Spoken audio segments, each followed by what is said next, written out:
Hello, fellow football connoisseurs, and welcome back to the Quick Take. I hope you're all doing well on this fantastic Saturday afternoon, evening, or Sunday morning, whenever you're watching this video. I hope you're all having a fantastic time. Chelsea right now is in a bit of a strange place. We have some massive updates regarding Michael Olise. We have a big news story coming out from Aston Villa as Ian Maatsen joins them for £37.5 million. Whilst Chelsea sign one of their players, and it's not John Duran. We'll get into that in just a moment. Starting off with the Michael Olise stuff before I get into the big news story of the day. Now, for the past few weeks and even last season, Chelsea have been after Michael Olise like a dog after a postman. It's just been absolutely ravenous. The London club have been chasing the Crystal Palace winger for some time now, and it really did look like in these past few weeks that it will be a deal that will be done come the end of the summer transfer window. However, things have not transpired how I thought they would, and last night we had a David Ornstein bomber, some people like to call it, where it was revealed that Chelsea were no longer in the race with financial reasons being brought into the equation. He has now since given the green light to join Bayern Munich. Bayern have informed Crystal Palace already yesterday about a formal process to trigger the release clause for Michael Olise. This coming out from Fabrizio Romano a short while ago. £45 million fixed fee from Crystal Palace, £5 million in add-ons also part of the deal. Personal terms agreed yesterday over a 5-year deal. Here we go. Star and then the French flag. Lovely stuff. So Michael Olise is now no longer coming to Chelsea. Honestly, even in my Maresca video, I was convinced he would be a Chelsea player. I think he would have been a fantastic option for Chelsea. What this says to me going forward is Chelsea are going to be a different club than what we were beforehand. It definitely looks like Chelsea are looking to really reduce the wage bill coming to the end of each season. Of course, we have a smaller stadium, so our matchday revenue is half to some other clubs, especially Manchester United. I think it's around $2 million a day, whereas at Man United it's like 3.9. Arsenal's like 3 point something. Chelsea, as I said, is in the £2 million mark. So, and that does build up over time. If someone's making double the amount of money from you at the end of the year, they can have a lot more money. So Chelsea have had to cut down massively on their wage bill. And one of the things that really stepped in the way for this Michael Olise deal, according to reports, was the amount of money he wanted. I think there are rumours that he is going to be on £200,000 a week, or around about that ballpark for Bayern Munich. There was some rumours the other day, I think coming in from Nathan Guessing, actually no, I think it is the last one, that he was wanting to be the highest paid player at Chelsea. And of course, if you know, Raheem Sterling's on $325k a week, so he'd be earning over $325k a week. Wanting to come into this side, again, his history with injuries is not too good. However, would he have been a difference maker? I think yes. I think Michael Olise is a fantastic player, and I think he would have added that magic to the attack that Cole Palmer has added to the attack since joining from Manchester City. The ability to pull a rabbit from the hat when the team looks disheartened. I think Michael Olise has that in his back pocket, and he has that to offer now for Bayern Munich going forward. I'm going to end the topic there on Michael Olise, for he is now no longer a Chelsea target. He is going to Bayern Munich. Speaking of wingers, we actually are doing okay for the right-hand side. We've got Noni Madueke next season, who could be fantastic. Again, playing in that very wide position, taking on players one-on-one. We've also got players coming to Chelsea next season. Think about Estevao Willian, as we have here. Documents now all done for Estevao Willian to Chelsea. 8-year contract for Fabrizio Romano. It's all ticked off. Medical's done. Payment structure is agreed. It's all done. He's coming to Chelsea. End of. Fantastic player. He's up there, according to some of the Brazilian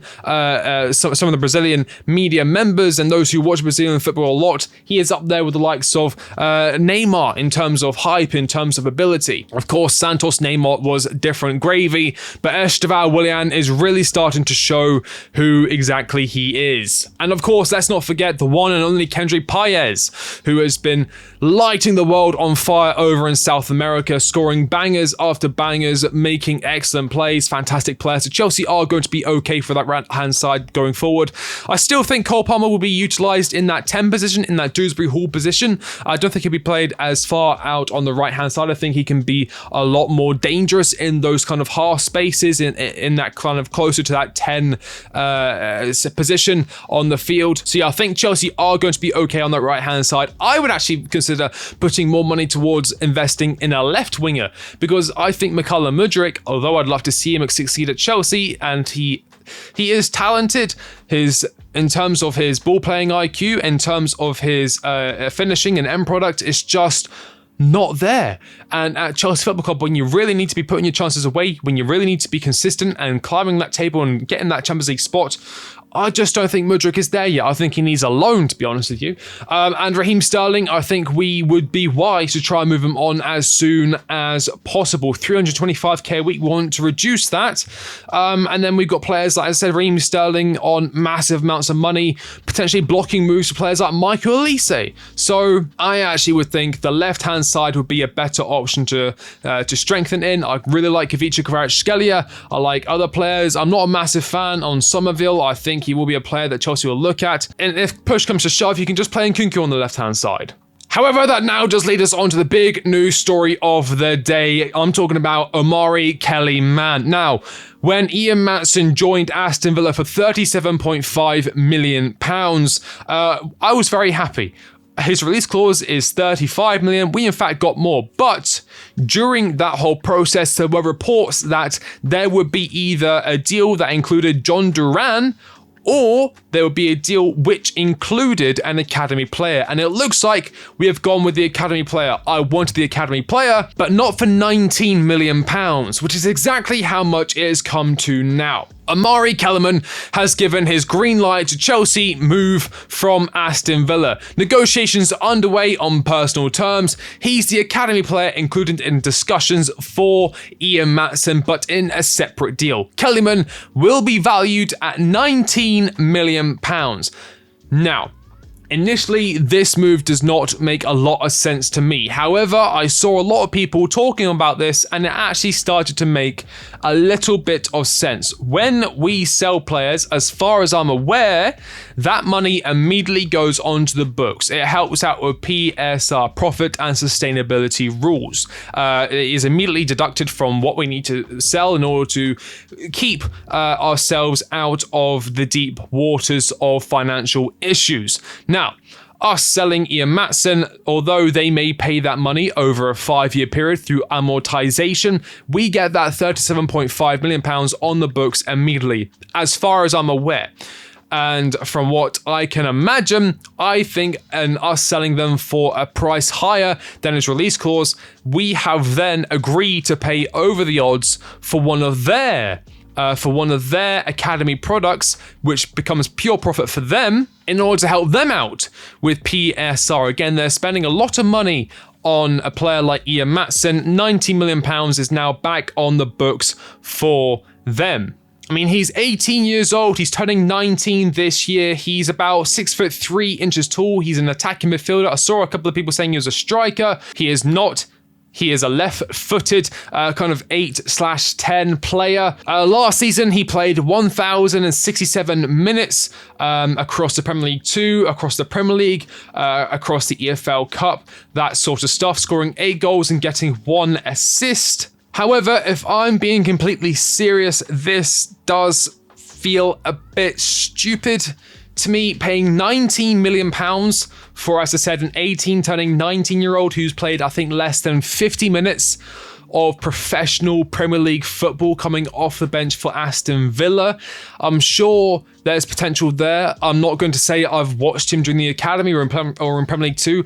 I have never seen this guy play a minute of football. I think it's a big risk. Again, 19, let's just say 20 million. £20 million for a player like this is pushing it. Estevao Willian is one of the biggest and best prospects coming out of South America right now. There's a reason why he's been nicknamed Messinho. Kendry Paez, 16 years old. I think he was 15 at the time when we signed him. Even he cost less than this guy. And his ceiling, in my opinion, is through the roof. It could be another Omari Hutchinson situation, although Omari Hutchinson didn't cost £20 million. Or it could be another Carney Chukwuemeka situation, where he comes from Aston Villa. There's not a lot known about him, and he turns out to be a fantastic product. He is apparently going to be a first team squad player, so expect to see him in the Conference League next season. But again, I just think it was unnecessary. I think we should have trusted the likes of Carney Chukwuemeka. I think Cole Palmer is going to be playing in that 10 role. I don't see him getting that much minutes. And for £20 million, when you've just had to pull out of a deal for Olise because of financial reasons, I think it's a little bit stupid. However, before I end the video, I was about to end the video, I just got a brand new notification on my phone, and it is good news. Chelsea have walked away from Samu Omorodion. So Chelsea will not be signing Samu Omorodion. That's coming in from Ryan Taylor Sport. Thank God for that. I think Atletico Madrid actually wanted £80 million for him, and if we had paid that and then walked away from a deal with Michael Olise, I don't even know what I would have done. Thank you all so much for watching. If you like the video, like, comment, and subscribe. I've been The Quick Take, and I'll catch you all on the next one. See you later.